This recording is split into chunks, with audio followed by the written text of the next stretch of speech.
வணக்கம் நண்பா. ஸோ இந்த ஒரு வீடியோவில் வந்து பார்த்தீங்கன்னா பாட்னா பைரேட்ஸ் டீமோட ஸ்டார்டிங் 7ல் சுதாகரனுக்கு வாய்ப்பு கிடைக்குமா, தமிழ் தலைவாஸ் டீமோட கேப்டன் யார், தமிழ் தலைவாஸ் டீமோட ஸ்டார்டிங் 7ல் அந்த மூணு ரைடர்ஸ் இருப்பாங்க இல்லையா, ஸோ அவங்க யார், ஸோ எல்லாத்தையுமே டீட்டெயிலாக இந்த வீடியோவில் சொல்ல போகிறேன். ஸோ வீடியோ ஸ்கிப் பண்ணாமல் பாருங்கள். புதுசாக வந்து பார்க்குறீங்கன்னா சேனலை சப்ஸ்கிரைப் பண்ணிவிட்டு இந்த வீடியோக்கு ஒரு லைக் கொடுத்துக்கோங்க. பெங்களூர் புல்ஸ் டீம் வந்து பார்த்தீங்கன்னா PKL சீசன் 12க்காக அவங்களோட ப்ரீ சீசன் கேம்பை இப்போதைக்கு ஆந்திர பிரதேஷில் வச்சு ஸ்டார்ட் பண்ணியிருக்காங்க.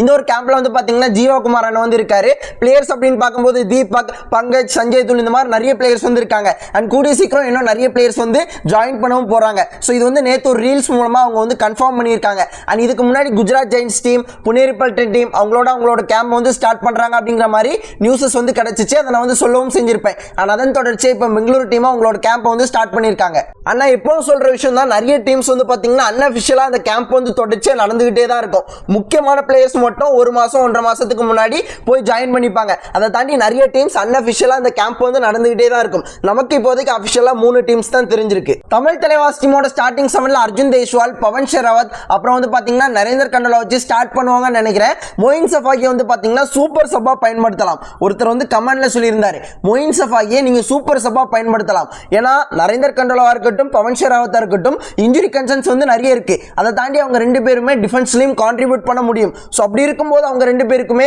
ஒரு ஹாஃப் அவங்கள ப்ளே பண்ண வச்சுட்டு செகண்ட் ஹாஃப் வந்து மொயின் சஃபாகியை ப்ளே பண்ண வைக்கலாம். ஏன்னா மொயின் சஃபாகியும் டிஃபென்ஸ்ல கான்ட்ரிபியூட் பண்ண முடியும். லிட்டரலா எல்லாருமே ஒரே மாதிரியான டைப்பான பிளேயர்ஸ். ஆனால் அதெல்லாம் தாண்டி மொயின் சஃபாகி வந்து பார்த்தீங்கன்னா ஹைட் அட்வான்டேஜ் கொஞ்சம் நிறையவே உண்டு. ஸோ அப்படி இருக்கும்போது கண்டிப்பாக மொயின் சஃபாகியை ஒரு சூப்பர் சப்பா பயன்படுத்தினா நல்லாவே இருக்கும்.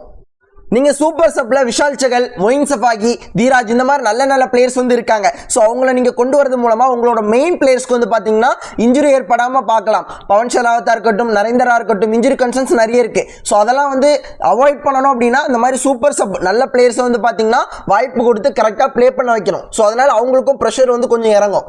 சுதாகரனுக்கு பாட்னா பைரேட்ஸ் டீமோட ஸ்டார்டிங் 7ல் வாய்ப்புகள் கிடைக்குமா? ஸோ என்னோட ஒப்பீனியன் படி வாய்ப்பு கிடைக்கிறதுக்கு சான்சஸ் அதிகமாக இருக்கு. அனூப் குமார் மேலே எனக்கு நிறைய நம்பிக்கை இருக்கு. கண்டிப்பாக சுதாகரனுக்கு ஸ்டார்டிங் 7ல் வாய்ப்பு கொடுப்பாரு. அதை தாண்டி அவங்க ரைடிங் டிபார்ட்மெண்ட்லையும் பெருசாக தெரிஞ்ச அளவுக்கு பிளேயர்ஸ் இல்லை. ஒரு மணிந்தர், அயான், சுதாகர் இவங்களை தாண்டி பெருசாக எல்லா பிளேயர்ஸுமே யங்ஸ்டர்ஸாக தான் இருக்காங்க. லாஸ்ட் டைமும் இந்த மாதிரி பெருசாக எந்த ஒரு பிளேயரும் தெரியாத பிளேயராக தான் இருந்தாங்க. பட் அவங்க திடீர்னு அயானுக்கு தொடர்ச்சியாக வாய்ப்பு கொடுத்தாங்க, தேவாங்க கொண்டு வந்தாங்க. அந்த மாதிரி பிளேயர்ஸை கொண்டு வரதுக்கும் வாய்ப்புகள் இருக்கு. பட் எனக்கு என்னமோ தெரியல, அனூப்குமார் மேலே எனக்கு நிறைய நம்பிக்கை இருக்கு. கண்டிப்பாக சுதாகரனுக்கு ஸ்டார்டிங் 7ல் வாய்ப்பு கொடுப்பார் அப்படிங்கிற மாதிரி.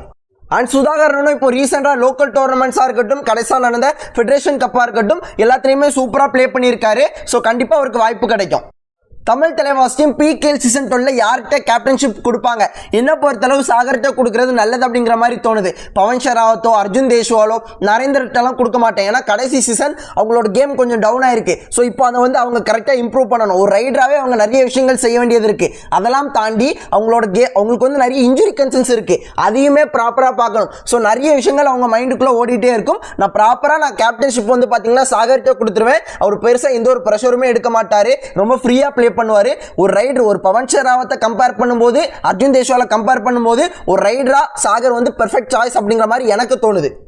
அர்ஜுன் தேஷ்வாலும் ஒரு இன்டர்வியூல வந்து சொல்லியிருக்காரு, பவன் ஷெராவத் கிட்ட கேப்டன்ஷிப் கொடுக்கலாம் அப்படிங்கிற மாதிரி. பட் என்னோட ஒப்பீனியன் சாகர்கிட்ட தான் கொடுக்கணும்னு நினைக்கிறேன்.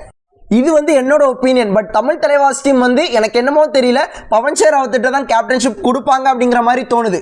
பிளேயர்ஸ்குள்ள அந்த பொறாமை மட்டும் இருக்கக்கூடாது. ஏன் அப்படின்னு கேட்டிங்கன்னா, நான் இருக்கும்போது அந்த பிளேயர்கிட்ட கேப்டன்ஷிப் கொடுத்துட்டாங்க, ஒரு பெரிய பிளேயர் இருக்கும்போது அவன்கிட்ட கொடுத்துட்டாங்க, இந்த மாதிரி எந்த ஒரு பொறாமையும் இருக்கக்கூடாது. கண்டிப்பாக இருக்காதுன்னு நினைக்கிறேன். அப்படி இல்லாமல் இருந்துச்சு அப்படின்னா அதுதான் தமிழ் தலைவாஸ் டீமுக்கு ஒரு பெரிய அட்வான்டேஜாக இருக்க போகுது.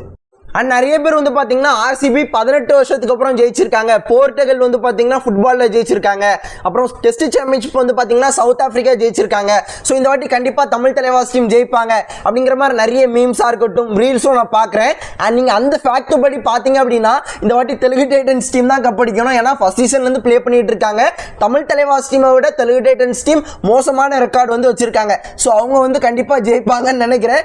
என்ன பொறுத்தளவு தமிழ் தலைவாஸ் டீம் ஜெயிக்கணும், அது எல்லாமே ஓகே தான். பட் நீங்க அந்த ஃபேக்ட் படி பாத்தீங்க அப்படின்னா தெலுங்கு டைட்டன்ஸ் டீம் இருக்காங்க, UP டீம் இருக்காங்க. ஸோ இந்த மாதிரி நிறைய டீம்ஸ் வந்து இருக்காங்க. அண்ட் இன்னைக்கான வீடியோ அவ்வளோதான் நண்பா. ஸோ இதே போல நல்ல வீடியோல நாளைக்கு பார்க்குறேன். அது வரைக்கும் டாடா, பாய், see you நண்பா.